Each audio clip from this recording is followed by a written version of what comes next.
This is a teacher preparation program, so our graduates are being trained to work in classrooms and settings for individuals with exceptional learning needs. It's not a set classroom. Special education is a service, so that the education happens in numerous settings and sometimes numerous settings across one day. It's a field where there's, every child brings a new question, so it's going to be something different. You work with a lot of interesting people, you meet a lot of wonderful students. I love my job, and I would definitely recommend it to approach special education and find that as a career. Our major is very field-based, so that each semester the students are in the major, they're in a linked field experience. Our program is designed, each course designed linked with the other, and then there's a hierarchy across the semesters. So students begin in a weekly observational setting, so the time that they're in the schools increases and the responsibilities increase each semester.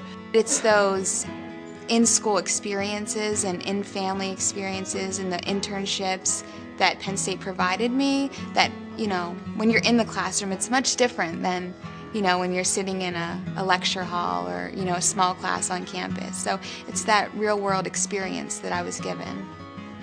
Many nationally known faculty members in our program, and one of the things that we value is that all of our faculty teach undergraduate classes, and we have faculty advising. Our program is geared for teaching, but certainly special educators work in fields other than the classroom. For example, early intervention, which is an area of interest of mine, as well as working transition with adults and job coaching, beyond school years. So you have a tremendous range within the school-age population of just the kinds of children and classrooms where you may choose to work, as well as the age spectrum. So the opportunities are vast. Teaching in a public school as well as a private school is, primarily what you do as a special ed teacher, but you can, work in the homes, you can be a behavior specialist. Working in special ed, it's not a whole lot of progress every day, but when you make those small increases in behavior or academics, you celebrate those small progresses. Yeah.